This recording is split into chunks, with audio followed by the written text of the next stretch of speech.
compartilhar conosco no café da terça-feira, às 8 horas aqui. Amém? Amém ou não? Muito bem. Ora, a primeira aliança também tinha preceitos de culto divino e o seu santuário terrestre, porque foi edificado um tabernáculo, cuja parte da frente, onde estavam o candelabro e a mesa dos pães da proposição, se chama o santo lugar. Por trás do segundo véu se encontrava o tabernáculo, que se chama o Santo dos Santos, ao qual pertencia um altar de ouro para o incenso e a arca da aliança, totalmente coberta de ouro, na qual estava uma urna de ouro contendo maná, o bordão de Arão que floresceu e as tábuas da aliança. Sobre a arca estavam os querubins de glória, que com a sua sombra cobriam o propiciatório. Mas dessas coisas não falaremos agora com mais detalhes. Ora, depois que foram feitos todos esses preparativos, os sacerdotes entram continuamente no primeiro tabernáculo para realizar os serviços sagrados. Mas no segundo, o sumo sacerdote fica sozinho, uma vez por ano, não sem sangue, que oferece por si e pelos pecados de ignorância do povo.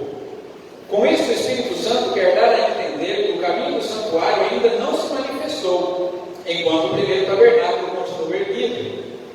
Isso é uma parábola para a época presente, na qual se oferecem dons e sacrifícios, embora estes, no que diz respeito à consciência, sejam ineficáveis para aperfeiçoar aquele que presta culto, pois não passam de ordenanças da carne, baseadas somente em comidas, bebidas e diversas cerimônias de purificação, impostas até o tempo oportuno de reforma. Quando, porém, Cristo veio como sumo sacerdote dos bens já realizados, mediante o maior e o mais perfeito tabernáculo, não feito por mãos humanas, quer dizer, não desta criação, e não pelo sangue de bodes e de bezerros, mas pelo seu próprio sangue, ele entrou no santuário uma vez por todas e obteve eterna redenção.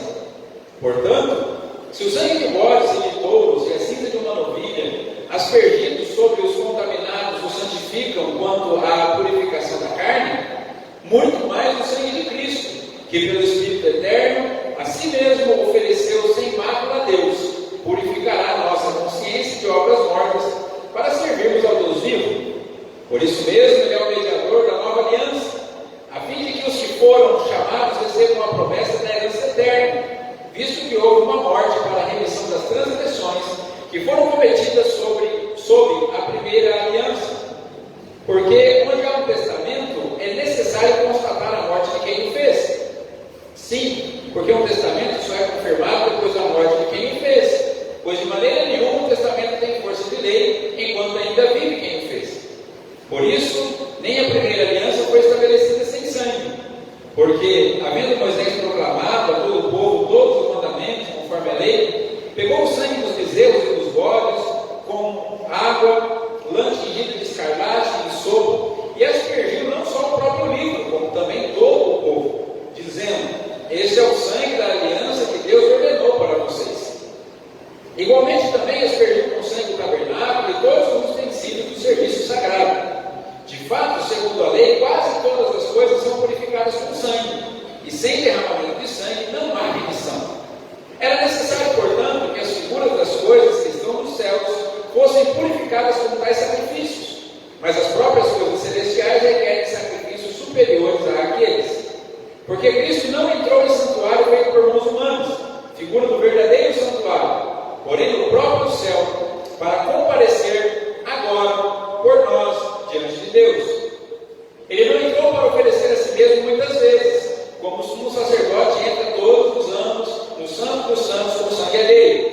Se fosse assim, ele precisaria ter sofrido muitas vezes desde a fundação do mundo. Agora, porém, ao chegar ao fim dos tempos, ele se manifestou uma vez por todas para aniquilar o pecado por meio do sacrifício de si mesmo.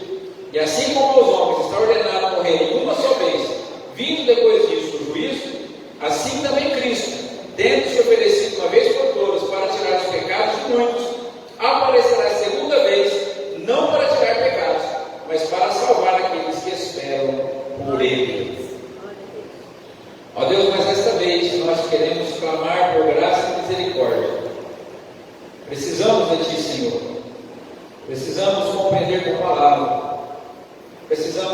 fale conosco, que o Teu Espírito fale profundamente ao nosso coração nessa noite. Porque desejamos ser conformados à imagem de Cristo. Desejamos, ó Deus, cumprir o Teu propósito nas nossas vidas. Porque fora do propósito do Senhor para nós, as promessas do Senhor simplesmente não se cumprirão. E desejamos que elas se cumpram. Por isso, Senhor, o Teu Espírito nos capacite a ouvir, a aplicar e nos dê a força suficiente para praticarmos a Tua palavra. Pedimos isso, não pelo mérito nosso, mas por causa do mérito de Cristo, nosso Salvador. E no nome dele oramos agradecidos. Amém. Aleluia. Os templos são uma marca das religiões. Os religiosos, as pessoas que se reúnem e que se congregam em torno de uma determinada fé, procuram sempre oferecer o melhor que podem para construir templos ao Deus que dizem crer, o Deus que dizem servir. Nós temos informações de templos suntuosos, grandes templos.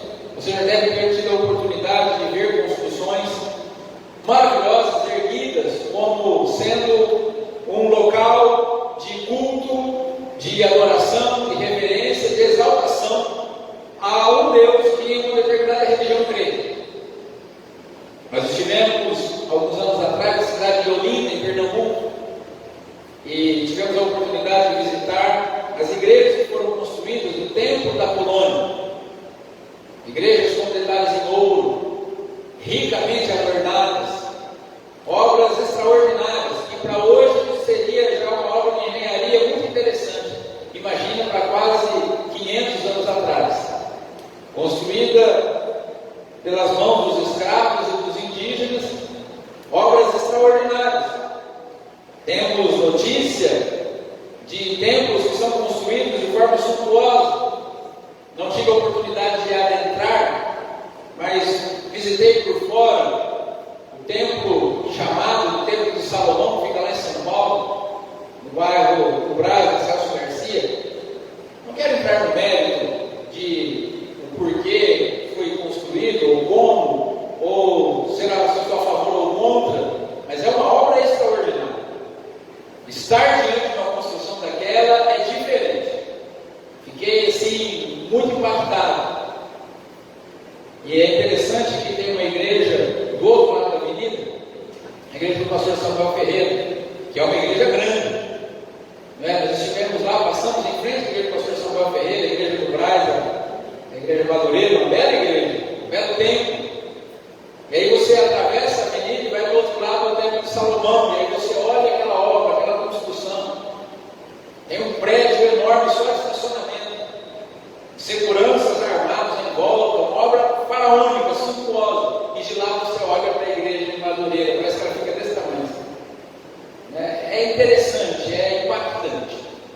É algo que nos deixa impressionados. Os grandes templos nos deixam impressionados. Conta a história que um dos imperadores romanos construiu uma igreja na cidade de Constantinopla, e a igreja foi tão bela, tão bem construída, tão bem adornada, foi nomeada de Hagia Sofia, ou Santa Sofia, que era o nome de sua mãe. E quando ele terminou de construir o templo, ele disse: eis aí, Salomão, eu venci você. Tamanha a dedicação que foi empregada para a construção daquele templo. Nós construímos templos, nós temos esse templo aqui, que para nós hoje é o melhor que nós podemos fazer. Estamos nos dedicando a esmerar, a melhorar, a reformar, a adequar, porque nós queremos ter um espaço que seja o melhor que nós podemos oferecer ao nosso Deus dentro da nossa condição. E os templos são importantes. É um lugar de comunhão, é um lugar de estar na presença de Deus, é um lugar de compartilharmos a vida com os irmãos, é um lugar de ouvirmos a palavra, é um lugar de servirmos ao Senhor, é um lugar de evangelizar aqueles que ainda não conhecem o Evangelho. É um lugar onde nós fazemos as pessoas para que ouçam a palavra de Deus. caminho que nós estamos, na carta aos Hebreus, falando sobre o sacrifício de Cristo, o autor está falando de Jesus como sacerdote ainda, não é? Ele começa o assunto sobre Cristo é um sacerdote maior do que Arão, e ele fala que Cristo é maior do que Arão porque é de uma ordem superior, é de uma lei superior, é de uma aliança superior, e hoje, no desenrolar da nossa história, ainda falando sobre o assunto de Cristo como sacerdote, o nosso autor aqui ele vai falar sobre o templo. Cristo é um sacerdote superior a Arão, porque ele ministra num templo também que é superior. E para explicar isso, ele usa a figura do tabernáculo. Tem uma arte lá sobre o tabernáculo. Peço para apagar essa luz, por favor, para ficar mais visível. Tem uma arte lá sobre o tabernáculo. Muitos irmãos já ouviram falar do tabernáculo, muitos já conhecem a história do Antigo Testamento, já leram, mas é importante hoje que nós façamos uma retrospectiva, até porque pode ser que alguém ainda não tenha uma verdadeira compreensão do que é o tabernáculo. Quando Deus tira o povo de Israel do Egito e o povo vai caminhando em direção à terra de Canaã no deserto, Deus chama Moisés do monte e pede que Moisés construa um lugar para que ele possa habitar no meio do povo. E esse lugar é o tabernáculo. Apareceu o tabernáculo? Está difícil construir o tabernáculo. Eu coloquei no programa aí. Muito bem. Já vai lá para casa.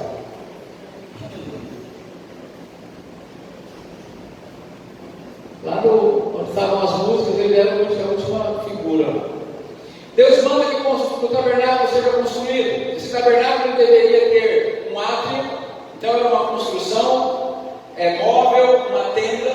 Essa tenda deveria ter uma cerca, todo um cercado de linho, e esse cercado ele formava um pátio antes da tenda propriamente dita. Nesse pátio ficava o altar de bronze, que era o altar do sacrifício, e ficava a pia para a purificação, a pia de bronze. Todos os materiais foram cuidadosamente escolhidos e todo o material tinha um significado. O bronze significava o juízo, o ouro significava a realeza, a prata significava a pureza, e tudo apontava para Cristo. Tudo apontava para a pessoa de Jesus no tabernáculo. Então, as pessoas elas vinham para servir ao Senhor, para adorar a Deus, e elas ficavam no átrio, elas ficavam na parte de fora do tabernáculo, na parte de fora da tenda.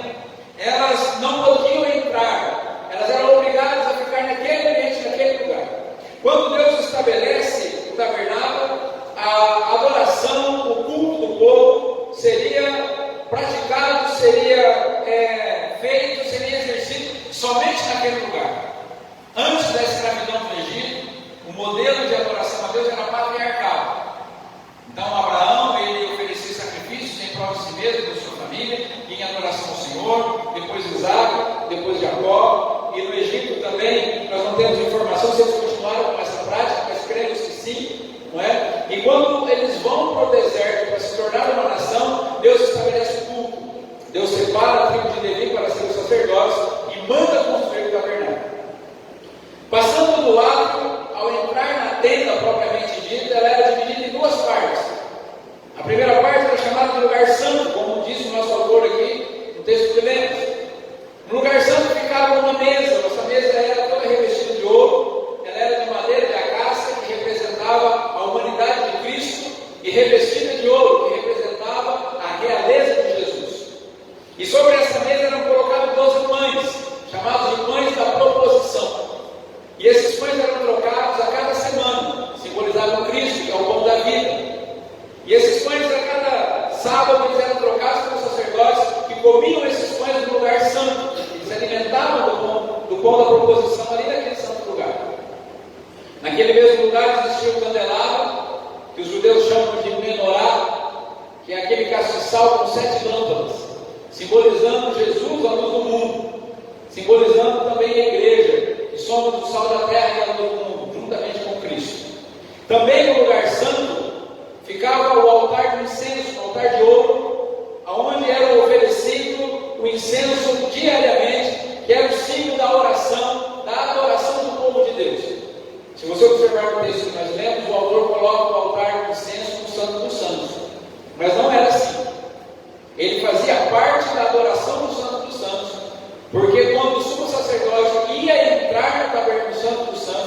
precisava levar um incenso também para o lugar santíssimo e ali fazer a adoração ao Senhor e o sacrifício pelo povo. Separando o lugar santo do lugar santíssimo havia um véu. E quando fala de véu, não é esse véu fininho, transparente que a gente conhece. Mas o véu era feito de peles de animais e era de uma espessura muito larga, que era impossível um ser humano ou várias pessoas juntos rasgar esse véu.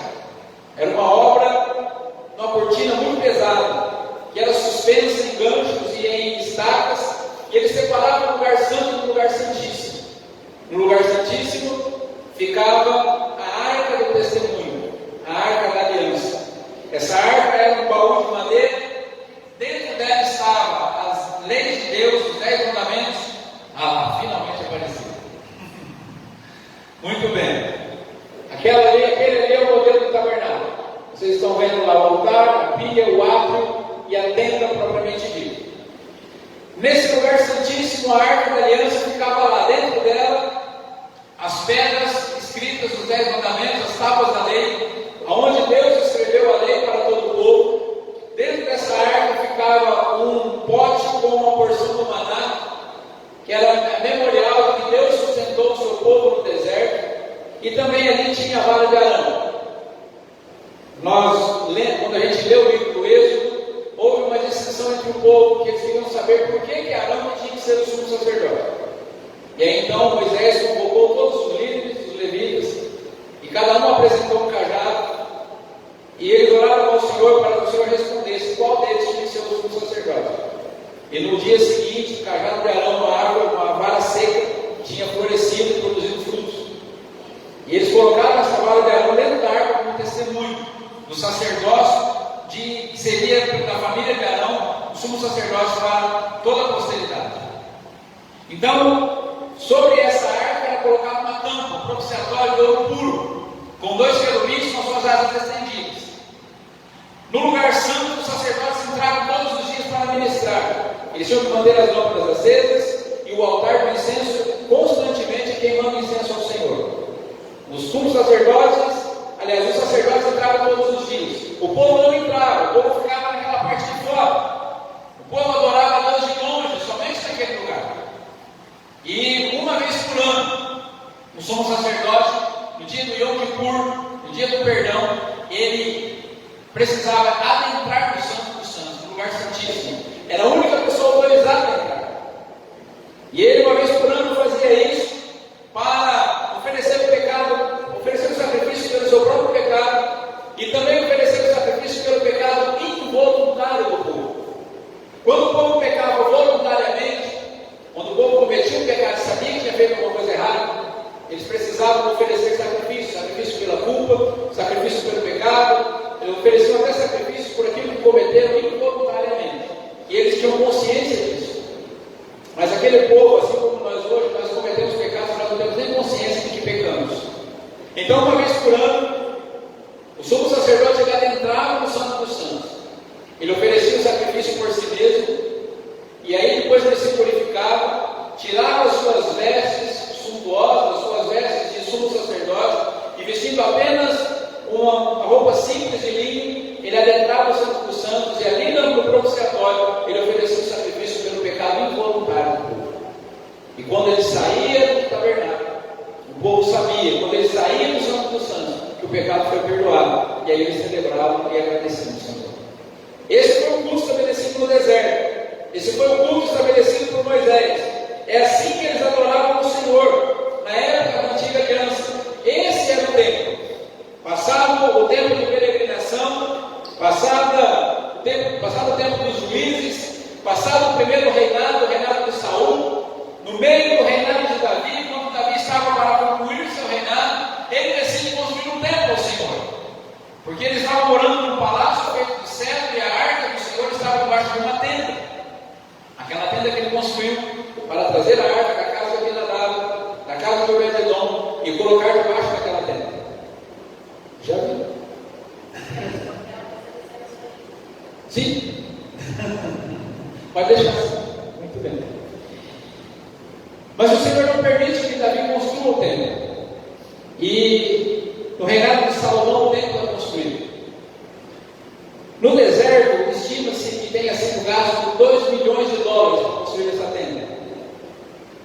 E quando foi se levantar a oferta para construir a tenda, o povo doou voluntariamente, e chegou uma hora que os construtores chegaram para Moisés e disseram: Moisés, pede para o povo parar de fazer a oferta, porque não tem mais onde pôr.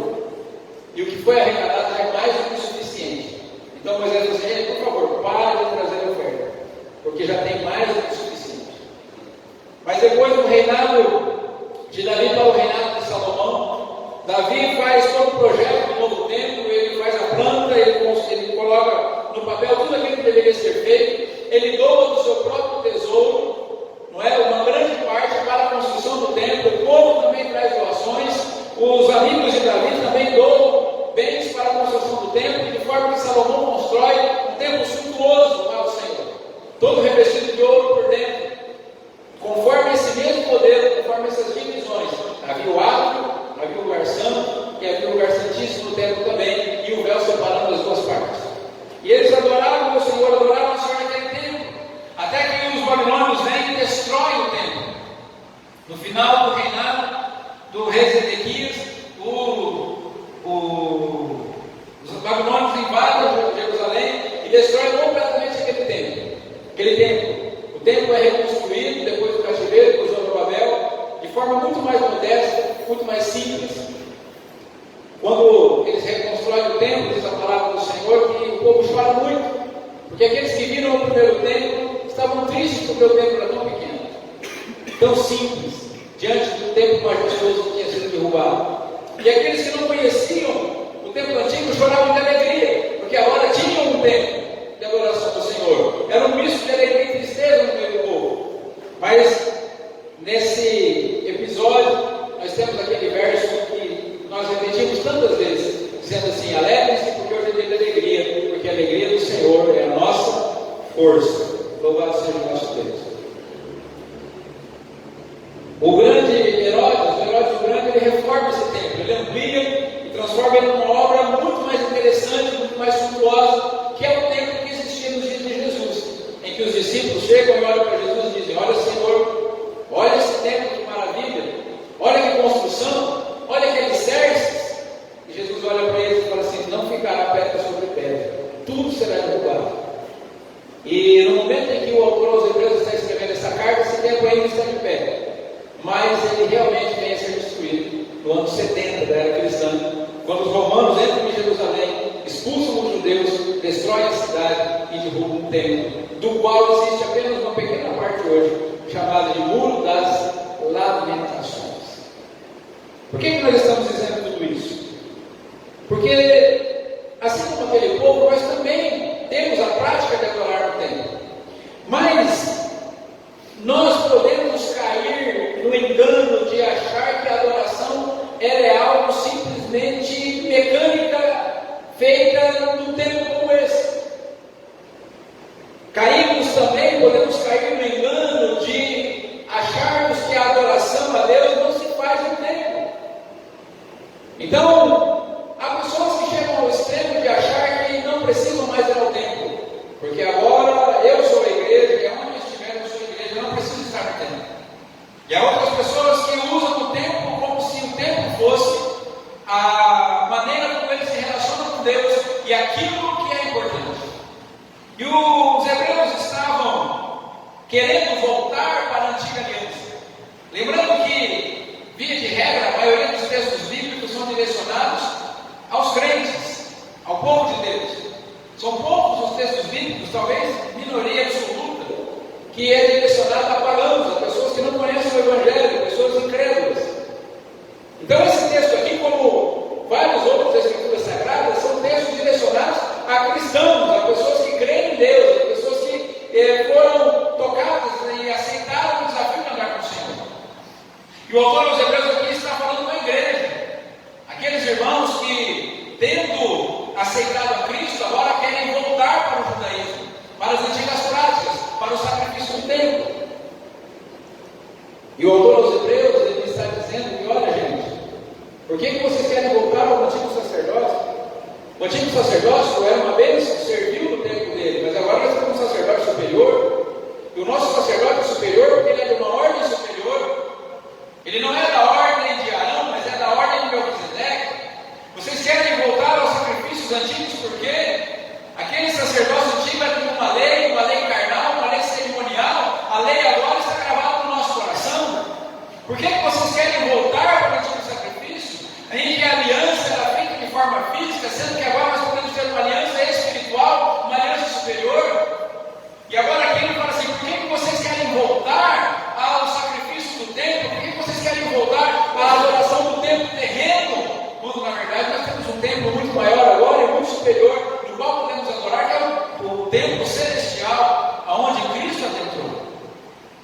E aqui eu quero pedir licença para pegar a organização do nosso comentarista Warren Wiersbe, que fala sobre o santuário, e esse santuário faz parte do sacerdócio de Cristo, e ele faz um paralelo para nós. Dos versos 1 até o 10, do capítulo 9, ele fala sobre o santuário inferior da antiga aliança. Esse santuário que aqui está, o tabernáculo. Ele diz que esse santuário era um santuário terreno, era algo construído aqui no mundo, com materiais perecíveis, com materiais corruptíveis. Ainda que ouro, prata e bronze tenham uma grande durabilidade, não são indestrutíveis. Perecem muito mais os pelos de carneiro, os pelos de cabra, muito mais as cobertas de peles que eram feitas, tudo isso é corruptível. O verso 1 ele fala isso.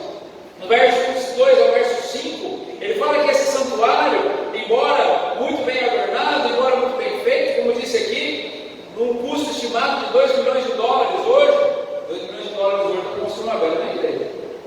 Não é? Foi gasto isso nessa tenda. Não é? Muito, embora isso tenha sido algo muito extraordinário para o seu tempo, ele servia simplesmente como um tipo de algo maior. Era uma maquete, era uma maneira de Deus mostrar para o povo como a adoração deveria acontecer, uma maneira de Deus revelar a sua santidade, um lugar de Deus demonstrar o seu poder. Diz a palavra do Senhor que quando essa tenda foi dedicada ao Senhor, quando Moisés acabou de ungir tudo, quando Moisés acabou de consagrar os sacerdotes, a glória do Senhor desceu sobre essa tenda. E os sacerdotes não conseguiam entrar na tenda. Tamanha a glória do Senhor naquele lugar. Então, a manifestação de Deus naquele lugar é um símbolo de algo maior, diz o nosso escritor aqui. Os versos 6 e 7, ele fala que esse santuário inferior da antiga aliança era inacessível para o povo. As pessoas não poderiam entrar. Eu e você, se estivéssemos naquela época, nem no ato a gente entrava, porque o ato era para os judeus, era para os israelitas. Eu e você, brasileiros, ficaríamos de fora. Nem no ato não entraríamos. Eu vi isso em logo, citei aqui para vocês, da visita que nós fizemos às igrejas de Olinda, e é muito interessante. A igreja possui galerias, a igreja possui uma parte na frente, uma cruz no meio, aí tem a parte de trás. E aí a pessoa que está nos mostrando o ambiente diz assim: olha, essas galerias eram para a realeza. Reis, príncipes ficavam nas galerias. A parte da frente da igreja era para os nobres, os ricos, os fazendeiros, os condes, aquelas pessoas que tinham título de nobreza, ficavam na cruz para frente. Da cruz para trás ficavam os pobres, pessoas que não tinham posses, ficavam na cruz para trás. E os escravos e os indígenas ficavam lá de fora, não poderiam entrar na igreja. Interessante foi isso construído a igreja. A mão de obra foi deles. Eles não poderiam entrar. Eu e você, nesse lugar, nós não entraríamos. Ficaríamos lá de fora. O autor aos Hebreus está dizendo aqui: olha, vocês que é o povo escolhido de Deus, vocês não tinham direito de entrar. Somente os sacerdotes entram. E no Santo dos Santos só o sumo sacerdote. O verso 8 ele fala que é um santuário temporário. É um santuário que foi construído para a adoração ao Senhor, mas com um tempo de validade. Foi construído com um tempo que ia se esgotar. Não foi para ser permanente, não foi para ser perpétuo. E o ministério desse santuário, versos 9 e 10, era um ministério exterior e não interior. As pessoas levavam sacrifícios, ofereciam sacrifícios pela culpa, mas continuavam atormentadas pelo pecado. O sumo sacerdote entrava uma vez por ano, oferecia o sacrifício por si mesmo e por todo o povo, o sacrifício pelos pecados involuntários. Materialmente, a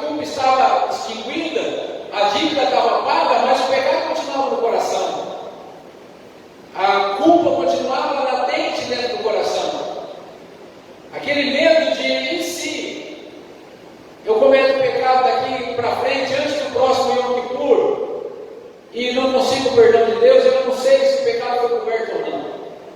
Era um ministério exterior, o ministério desse tabernáculo. Não era um ministério interior. E agora ele vai falando sobre o santuário de Jesus. Então esse santuário que os sacerdotes ministram é assim. É um santuário terreno, é um santuário físico. É simplesmente uma construção. E os sacrifícios são feitos de forma mecânica, de forma humana, de forma física. Mas aí agora ele começa a falar do santuário celestial, que é o santuário superior, dos versos 11 até o 28. No verso 11 ele fala que o santuário de Jesus é superior, porque ele não está na terra, mas é o santuário do céu. É o santuário construído no lugar eterno, com materiais eternos, que jamais podem se corromper, que jamais tem fim e que jamais vai acabar. Ele fala nos versos 12 a 15 que o ministério desse santuário ele é eficaz para tratar da questão do pecado. E é importante que nós façamos a distinção entre pecado e pecados. Porque o que é o pecado? O pecado é o pecado que nasce comigo e com você. É a nossa natureza pecaminosa. É a natureza que nós herdamos de Adão, da qual nós precisamos nascer de novo. Nicodemos chega para Jesus e fala assim: Senhor, eu sei que o Senhor é mestre, vindo da parte de Deus, porque ninguém faz os milagres que o Senhor faz se Deus não for com ele. E Jesus disse: Nicodemos, você precisa nascer de novo. Porque essa natureza com a qual você nasceu precisa ser extirpada, precisa ser morta, precisa ser aniquilada. E esse é o pecado. É o poder do pecado. É a opressão, a escravidão do pecado, com a qual todos nós nascemos. E o sacerdócio e o santuário celestial, ele é eficaz para nos livrar desse pecado. Mas existem os pecados. E mesmo tendo sido livres do domínio do pecado, nós ainda continuamos pecando. Porque o pecado continua presente. E aí nós praticamos esses pecados. São pecados que nós praticamos todos os dias. Em atitudes, em palavras ou até em pensamentos, dos quais o Espírito Santo vai nos aperfeiçoando, nos limpando a cada dia. Lembra quando Jesus vai lavar os pés dos discípulos e Pedro fala assim: Senhor, não lava os meus pés. E Jesus fala assim: Pedro, se eu não lavo os seus pés, você não tem parte comigo. E Pedro fala assim: então dá o banho inteiro, Jesus. E Jesus fala assim: não, Pedro, vocês já estão limpos. A palavra que eu tenho lhes falado já limpou vocês. Não é? E quem já está limpo não precisa de outra coisa, a não ser lavar os pés. Então é isso que o Espírito Santo faz. Todos os dias lava os nossos pés, as nossas mãos, porque nós ainda nos sujamos. Sabe a criança quando você dá banho, coloca a roupa limpinha, mas daí a pouco ela sai do quintal, suja os pés, suja as mãos. E aí você precisa ir lá e lava os pés e lava novamente. Já tomou banho, mas antes de dormir precisa limpar ou lavar os pés e as mãos de novo, porque se sujou. Assim acontece conosco. Fomos limpos, somos lavados. O ministério de Cristo é eficaz para tirar o nosso pecado. Mas o Espírito Santo vai nos aperfeiçoando todos os dias, nos limpando cada vez mais da presença e do domínio do pecado. E esse santuário celestial, ele é eficaz para tratar da questão do pecado. O sumo sacerdote do Santo dos Santos, ele não tinha capacidade para resolver o problema do pecado. Ele ia lá para cobrir, ele ia lá para, de repente, fazer uma cobertura temporária, porque no outro ano tinha que voltar de novo. Mas o santuário de Cristo, ele é eficaz para tratar dessa questão. Nos versos 16 a 23, o autor nosso fala que o sacrifício de Cristo, o templo de Jesus, ele é superior ao templo terreno, porque ele é baseado no sacrifício precioso. O sacrifício de bode, o sacrifício de bezerros, de touros, cinzas de novilha, não eram suficientes, não eram capazes para aniquilar o pecado, para perdoar os pecados, mas o sangue de Cristo, sim. O sangue de Cristo derramado na cruz foi suficiente para tirar o pecado do mundo. Aleluia. Quando João Batista está batizando, Jesus passa para assim: eis o Cordeiro de Deus, que tira o pecado do mundo. Ele não cobre o pecado, ele não resolve temporariamente o problema do pecado, mas o sangue de Cristo tira o pecado do mundo. E somente através do sangue de Cristo nós podemos ser livres do poder, podemos ser livres da opressão e do domínio do pecado sobre a nossa vida. O templo celestial superior de Jesus Cristo tem um ministério que representa a consumação. Ou seja, a antiga aliança, o antigo templo perde o seu valor, e esse novo templo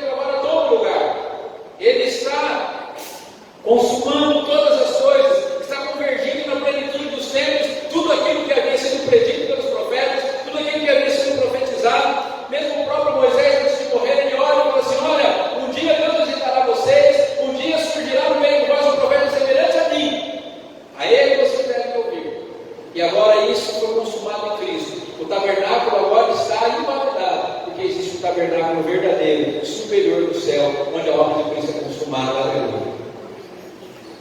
A obra de Cristo não foi consumada na cruz. A obra de Cristo foi consumada quando Ele adentrou os céus, Ele adentrou o templo celestial. Ali a obra ficou completa. Na cruz, quando Jesus disse está consumado, Ele disse tetelestai, está pago. Na cruz Jesus pagou o preço do nosso pecado. Mas quando Ele adentra os céus, Ele inaugura um novo templo, uma nova era, onde a adoração passa a ser eterna, passa a ser para todo sempre. Aleluia. E o nosso autor termina dos versos 25 a 28, dizendo que o ministério do templo de Cristo, o ministério do templo celestial, ele é superior, porque esse ministério é definitivo e é completo. Não precisa ser feito mais nada. Ele resolve todas as coisas. Não precisa acrescentar nada. Não precisa mudar nada. Jesus já estabeleceu tudo aquilo que precisava ser estabelecido. É definitivo e é completo. Não há nada que pode ser acrescentado. Não há nada que possa ser tirado. Jesus, ele reina soberano nesse tempo. E ele é o sacerdote, maior do que todos os sacerdotes. Ele é o rei eterno. E ele está reinando e ministrando ao nosso favor no céu. Por isso o tempo dele é superior. Aleluia. Então a gente, olhando para essa comparação, na antiga aliança os sacrifícios eram repetidos todos os anos.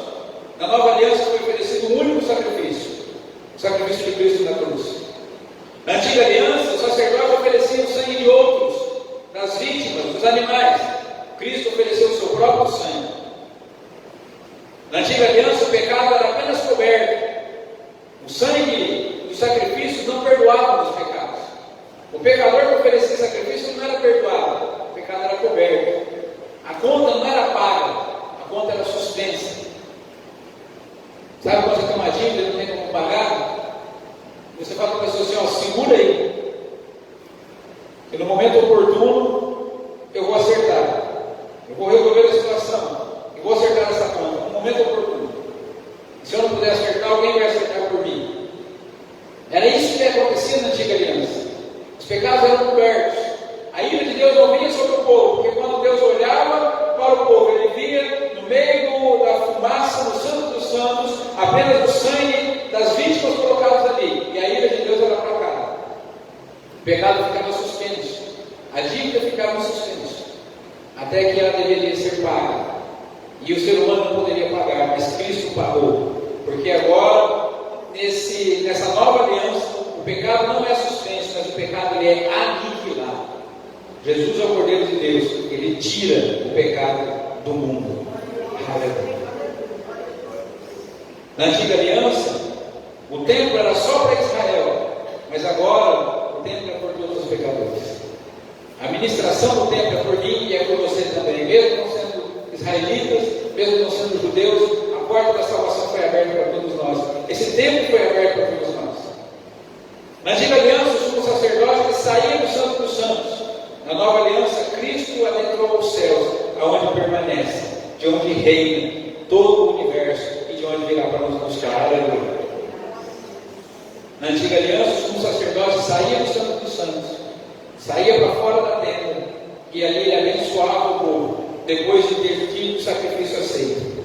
Na nova aliança, Jesus Cristo virá para buscar o seu povo e levar o seu povo para o céu.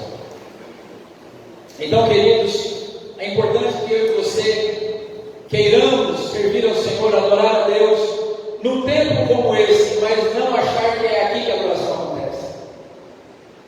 Porque todas as vezes que nós entramos aqui e levantamos as nossas mãos e começamos a dizer, Senhor, eu estou aqui mais uma vez, nós adentramos nesse templo celestial. Nós adentramos na presença do Deus Todo-Poderoso. Nós adentramos no lugar onde o Senhor Jesus habita, onde o pecado não pode entrar e realmente não entra, não porque nós somos bons, porque o sangue dele nos purifica de todo o pecado.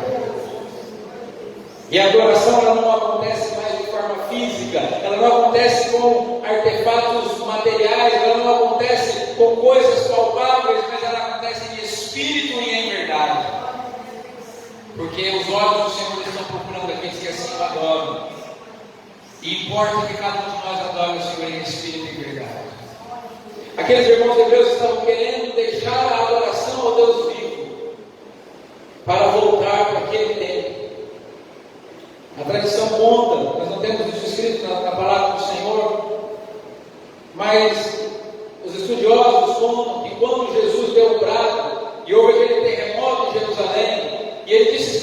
consumado, e o véu do templo se rasgou de alto a baixo, não foi de cima, de baixo para cima, mas foi de cima para baixo. Que a parede de separação foi rasgada, foi quebrada, e que Jesus abre a porta agora para que todos cheguem até a sua presença. Eles reconstruíram o véu. Os religiosos foram lá, tiraram aquele véu rasgado e colocaram o outro inteiro no lugar.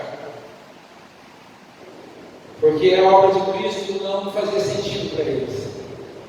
E às vezes, irmãos, a obra de Cristo não faz sentido para nós. Às vezes a gente troca a obra de Cristo pela nossa religião, pela nossa religiosidade, por coisas que nós fazemos de forma física, mecânica, que acostumamos a fazer, mas que não tem a ver com a disposição do nosso coração. Então, para nós, tanto faz estar num lugar como esse ou não estar, tanto faz estar cantando, ouvindo, cantando, adorando, louvando ao Senhor, como olhando o WhatsApp ou o Facebook na hora do culto, ou pensando nas contas que tem que pagar no dia seguinte, ou seja lá o que for, tanto faz. Tanto faz ouvir o pregador falar, ou estar olhando as notícias na internet quando a pregação é feita, tanto faz. Porque é só um protocolo, é só mais um evento, é só mais uma agenda da nossa religião que nós estamos cumprindo. Isso vai trazendo desânimo, vai trazendo esfriamento, porque isso tudo não tem a capacidade de tocar o nosso coração. Vir a um lugar como esse, se assentar, passar daqui 2 horas e ir embora, não tem a capacidade de tocar o nosso coração. Mas quando nós sabemos que estamos aqui para adorar o Rei Jesus, que está no templo celestial, e de lá Ele nos convida para a sua santa e bendita presença, aí a vida cristã faz sentido. Quando nós levantamos as nossas mãos num lugar como esse, com a consciência de que estamos diante de Deus, estamos diante do Senhor, diante dos santos anjos, dos 24 anciãos que lançam suas coroas aos seus pés, e clamam e dizem: digno é o Cordeiro de receber a honra, o poder, a glória, a majestade, o poder e a força, a nossa vida fica diferente. Não tem culto ruim, irmãos. Não tem culto difícil de aguentar. Não tem tempo longo demais para estar na presença do Senhor. Não dá sono, não dá cansaço. A gente não fica pensando que a hora que isso aqui vai acabar, eu quero ir embora. Eu tenho compromisso, eu tenho que jantar, eu tenho que pagar conta, eu tenho que dormir mais cedo, porque amanhã eu tenho que trabalhar, tenho que acordar de madrugada. Aqueles hebreus estavam querendo voltar para aquelas antigas práticas, assim como nós às vezes também queremos. Queremos deixar o relacionamento perfeito com Cristo, para voltarmos às práticas religiosas, às coisas palpáveis, às coisas físicas, às coisas materiais. E aí o pecado continua tomando conta do nosso coração. Nós não temos força para lutar contra os nossos pecados, não temos alegria e disposição e nem prazer em orar. Ler a Bíblia então se torna algo pesado, custoso, porque simplesmente estamos atrelados a um sistema religioso. E já que eu emprestei de Warren Wiersbe, nosso comentarista, essa organização que ele faz, vou pegar emprestado também um texto dele para concluirmos a nossa fala nessa noite. E ele diz assim: em resumo, a obra de Cristo é completa, definitiva e eterna. Hoje ele ministra em nosso favor com base nessa obra completa que ele fez. Jesus está no céu, no templo celestial, onde ele ministra em nosso favor. Ele é o nosso sumo sacerdote eterno. Aleluia. Então convém que nós observemos 3 termos correlatos que estão lá em Hebreus 9, 24 a 28, que apresentam um resumo dessa obra de Cristo. No verso 26, Jesus se manifestou para aniquilar o pecado ao morrer na cruz por nós. No verso 24, ele comparece por nós agora diante de Deus nos céus. E no verso 28, um dia ele aparecerá para levar todos nós para o seu lar celestial, aonde estaremos com ele para todo sempre. Aleluia. Esses 3 tempos da salvação têm como base a obra consumada de Cristo. Tudo está resolvido, tudo está pago, tudo está feito. Depois que leram esse capítulo, os cristãos hebreus que receberam essa carta, eles tiveram de reconhecer que não há meio termo. Talvez, ao ouvir um pouco do que o autor estava escrevendo, poderia dizer: mas será que a gente não pode ser cristão e judeu ao mesmo tempo? Será que a gente não pode continuar fazendo as coisas do tempo e também ser cristão? Será que não dá para a gente transitar nos dois mundos? Quando eu e você olhamos para esse texto hoje, a gente vê que não tem meio termo. Ou a gente está ministrando no templo celestial, ou nós estamos adorando no templo terreno. Ou nós temos comunhão verdadeira com Jesus, ou apenas somos pessoas religiosas, atreladas a coisas deste mundo, a coisas físicas, a coisas materiais. Aqueles irmãos tiveram que fazer uma escolha entre o santuário terreno e o santuário celestial. O que é temporário e o que é eterno. O que é incompleto e o que é completo. Por que não combinamos os rituais do tempo com a prática da fé cristã? E hoje muitas pessoas têm feito isso. Isso aqui é uma frase minha, uma colocação minha. Não quero fazer uma crítica pessoal a ninguém, mas a gente tem visto aí tanta gente trazer coisa do tempo de volta para a igreja. Trazendo arca, trazendo candelabro, trazendo chofar, trazendo altares, coisas que já perderam a qualidade. Nós não precisamos disso mais. Mas é que se a gente tiver alguma coisa física, a gente vai ter mais fé, nossa fé vai ser mais fortalecida. Irmão, se nós não nos encantarmos com Jesus, não é nada para poder encantar a gente. Se a presença de Jesus, se a realidade de Cristo para nós não for suficiente para estarmos apaixonados por Jesus, com o nosso coração em brasa, mais nada vai alegrar o nosso coração. Nem rosa ungida, nem bala ungida, nem água ungida, nem chapéu, nem toalha, nem arca, nem candelabro, nada disso vai fazer diferença na nossa vida. A gente só vai arrumar mais penduricário, nos tornarmos cada vez mais sincréticos, cada vez mais supersticiosos. Porque Jesus falou assim: se tiver 2 ou 3 reunidos em meu nome, ali eu estou no meio deles. Qualquer lugar pode ser um.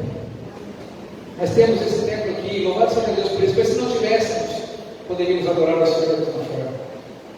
A porta do templo celestial estaria aberta do mesmo jeito.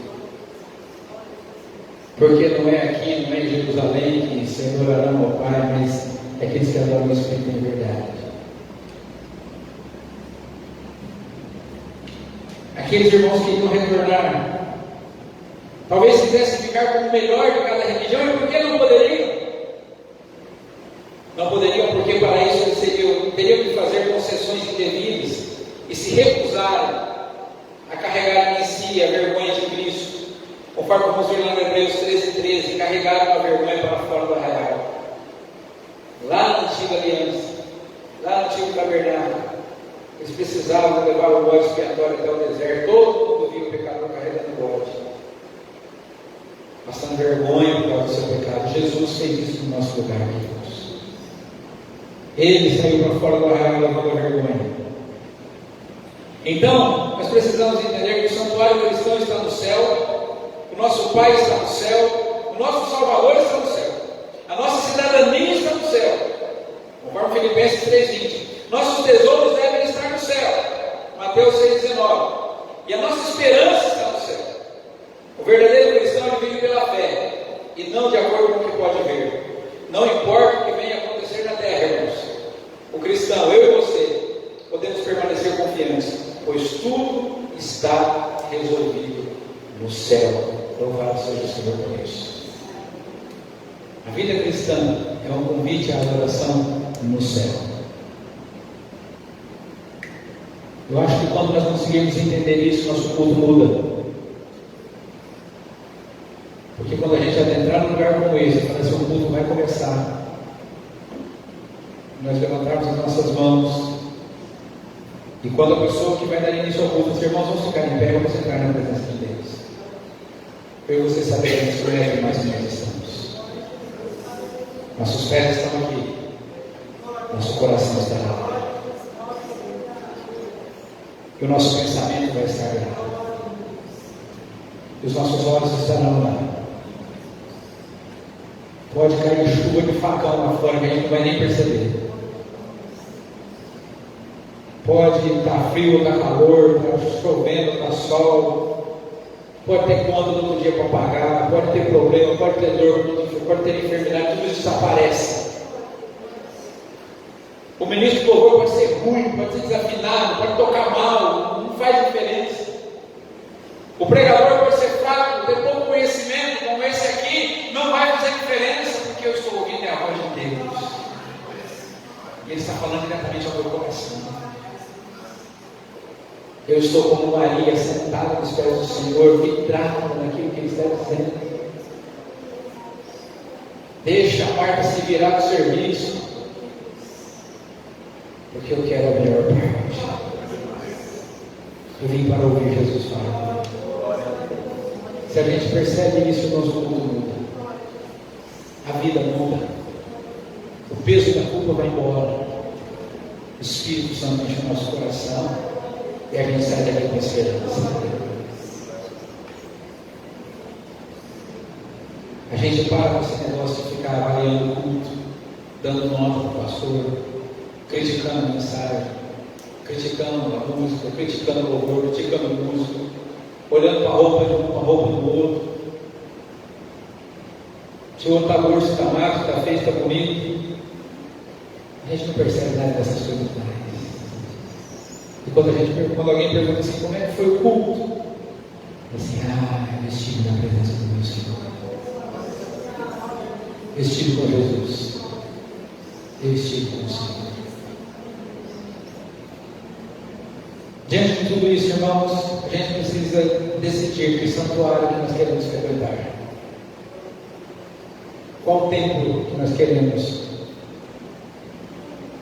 estar presentes? No terreno ou no céu? Quem deseja estar no templo celestial precisa entregar sua vida a Cristo. Então, se aqui nesse lugar, ou seja lá onde for que você um dia possa ouvir essa mensagem, para entrar nesse templo celestial, eu preciso estar coberto pelo sangue de Jesus. E somente através do arrependimento dos pecados, somente entregando a vida a Cristo, somente confessando Jesus como Salvador, é possível entrar nesse templo. Talvez você já tenha entrado em muitos templos desse mundo, templos maravilhosos, suntuosos, riquíssimos, confortáveis. Os templos estão cada vez mais confortáveis. Cadeiras estofadas, ar-condicionado de última geração, som de última geração, músicos profissionais, pregadores eloquentes, espaço kids para as crianças, muito bem elaborados, investimentos altíssimos. Mas muito mais do que frequentar isso, é preciso que nós aprendamos a frequentar o céu. E só entra no céu quem for lavado e remido pelo sangue do Cordeiro. Só entra no céu, nesse templo celestial, aqueles que entregarem sua vida a Jesus. Se você não fez isso, faça isso. Receba o perdão dos seus pecados. Receba o perdão do pecado. Tenha certeza da salvação, a esperança da vida eterna. Tenha o anseio, o desejo pela volta de Jesus. Porque eu quero muito todos os cultos, todas as nossas reuniões, adentrar nesse santuário celestial, no momento da minha oração todo dia pela manhã, no momento da minha oração todo dia à tarde, à noite, no momento de ler a palavra. Eu quero estar nesse tempo com o Senhor, mas eu não sei muito mais pela volta do meu Salvador, que levará o corpo, alma e espírito com Ele. Porque enquanto eu estou aqui, apesar de eu poder frequentar esse santo lugar, esse lugar celestial, eu ainda tenho a influência do pecado, ainda tenho a presença do pecado, mas lá não vai ter. Lá eu estarei livre para sempre, na presença do pecado. Se você se deseja, entregue sua vida a Cristo. Entregue sua vida a Jesus. E para aqueles que já entregaram a vida a Jesus, a pergunta é: você tem desfrutado desse santuário celestial? Ou será que o seu relacionamento com Deus está baseado, está firmado, está restrito aos rituais meramente humanos? Será que nós temos desfrutado desse santuário celestial, irmãos? Ou será que tudo isso que a gente faz é só protocolo religioso? Vem na quarta-feira, Vem no domingo de manhã, vem no domingo à noite. Quando? A gente procura ter uma programação que não oprima as pessoas, que não seja pesada para os irmãos. Nós temos igrejas que abrem todo dia, tem reunião todo dia, tem programação todo dia, tem compromisso todo dia. A gente aqui tenta ser mais leve. Não vamos pegar mais leve com os irmãos, cidade grande, as pessoas têm que se locomover, todo mundo tem compromisso, então vamos mais devagar. Então na semana a gente faz uma reunião informal, reunião de oração a gente faz no domingo, para ninguém faltar, para todo mundo participar. Aí tem escola bíblica, e 10h30 no máximo termina, dá tempo de fazer o almoço sossegado, se preparar para o culto à noite. E a gente faz um culto só no domingo à noite. E será que isso que a gente faz, nós estamos fazendo na presença do Senhor, para Jesus, com Jesus, ou é só protocolo? Será que glória a Deus que a gente profere, grita, vem do coração? Ou a gente está aqui para pagar e repetir o que aprendeu a falar? A gente é pentecostal, tem que dar glória a Deus de vez em quando. Em que santuário nós estamos cultuando ao Senhor? Porque o culto que é oferecido no santuário celestial é aceito. O culto que é oferecido só de forma ritual, Deus não está preocupado com isso. Ainda que o tempo seja limpo, ainda que a música seja boa, agradável aos nossos ouvidos, ainda que haja muito conforto, ainda que o pregador seja eloquente, os músicos profissionais, ainda que tenha estacionamento, com segurança, cuidando do carro da gente, vai fazer diferença. E aí a gente volta lá no nosso pedido. Davi quis impressionar a Deus para trazer a arca. Fez uma tenda e foi buscar a arca. Vestido de rei, 30.000 pessoas com ele, fazendo uma grande festa, para mostrar a glória do reino dele, trazendo a arca do Senhor. Deus falou para Davi: não vou não, desse jeito não. Davi levou um carro novo para mostrar para o Senhor. Deus falou: você não estou nem um pouquinho impressionado com o carro novo, Davi. E aí ele foi segurar a arca, Deus fulminou o Davi. Mas aí teve um dia que Davi entendeu, ele falou assim: não é assim, não é assim. Nós precisamos ser obedientes ao Senhor e nos colocar debaixo da arca. A presença do Senhor tem que vir em cima de nós, e não em cima de carro. A glória de Deus vai ser carregada nos ombros dos sacerdotes. Davi tira o seu traje real. Irmãos, como é bom quando a gente tira o traje real que a gente veste. Aquela roupa de rei, e vestido como um servo, que vai buscar a arca do Senhor. E aí Deus se agrada no culto de Davi e aceita entrar debaixo da tenda que ele construiu. Que o Senhor nos ajude, irmãos, para que a glória do Senhor possa repousar no tempo que nós construímos para Ele, nosso próprio coração, nossa própria vida. Essa construção aqui a gente vai tentar melhorar, vai adequar. Se precisar, a gente amplia. Mas na nossa mente, nosso coração vai estar sempre lá no Senhor. Amém? Vamos ficar em pé, vamos orar. Feche seus olhos. Fala com o Senhor por um instante. Reflita um pouco sobre em que tempo você tem adorado o Senhor. Que igreja você tem frequentado?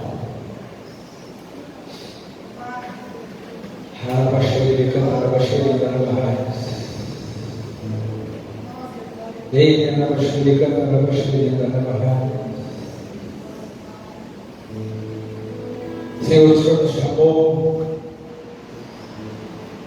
para participarmos da Tua glória. O Senhor morreu na cruz por causa do nosso pecado, enviou o Teu Espírito Santo para nos aperfeiçoar e nos santificar a cada dia, nos ajudando, Senhor, a nos livrar da força do pecado. Nós não estamos mais sob o domínio do pecado, mas estamos ainda sob a influência dele. Pegamos todos os dias e o teu Espírito está à nossa disposição para nos aperfeiçoar, para nos limpar, para nos santificar, para que possamos adorar em espírito e em verdade, livre da culpa, livre da transgressão. E nós precisamos, ó Senhor, aprender isso. Precisamos aprender, ó Deus, que estamos nesse mundo, os nossos pés estão aqui, mas o nosso coração, a nossa mente precisa estar no céu.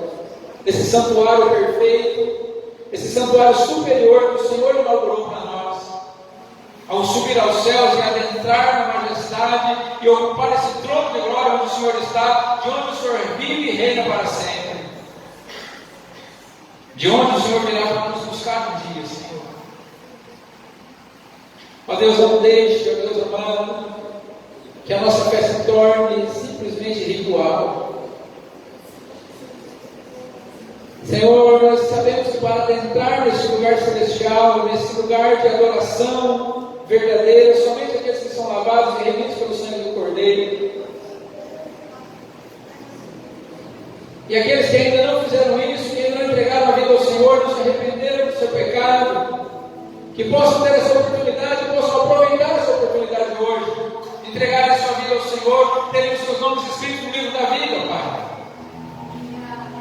E aqueles, ó Deus, que já entregaram a vida ao Senhor, mas em um determinado momento trocaram a fé pela religião, em um determinado momento trocaram, Senhor, o amor, o fervor, a alegria da salvação por rituais religiosos, por protocolos simplesmente denominacionais. Mas Deus tem misericórdia nessa noite, não nos deixe ficar assim. Nós possamos vislumbrar o Senhor, poderoso, vencedor, que vive e reina para sempre, nosso sumo sacerdote que adentrou aos céus, que reina e ministra em nosso favor, de onde virá para nos buscar, e que nós possamos, Senhor, viver essa paixão pelo Senhor todos os dias da nossa vida. Que cada oportunidade que tivermos de entrar nesse lugar, ou seja onde for que nós formos cultuar ao Senhor, que nós possamos, ó Deus, ser levados pelo Teu Espírito até a Tua bendita presença. Aleluia. Que possamos ouvir a Tua voz, que possamos Te adorar em espírito e em verdade, com todo o nosso coração, que possamos, Senhor, desfrutar da Tua graça, da Tua bondade, do Teu amor, da Tua misericórdia. Senhor, faça isso por nós, tem misericórdia de nós.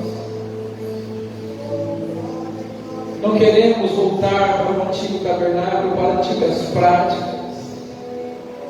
Não queremos, ó Senhor, colocar a nossa fé em objetos, em rituais. Queremos que a nossa fé seja firmada no Senhor, na Tua graça, no Teu amor, na Tua misericórdia, no Teu perdão, na alegria da salvação, na esperança da vida eterna. Não permita mais, Senhor, que entremos nesse lugar simplesmente para um compromisso, uma agenda religiosa, mas que toda vez que entrarmos aqui, possamos, ó Senhor, desfrutar do Teu amor, na ministração do Senhor do céu. Em nome de Jesus e para a Tua glória, nós pedimos isso. Amém. Os irmãos que vão participar da ceia, permaneçam em pé. Aqueles que não vão participar, podem se assentar, fiquem em oração.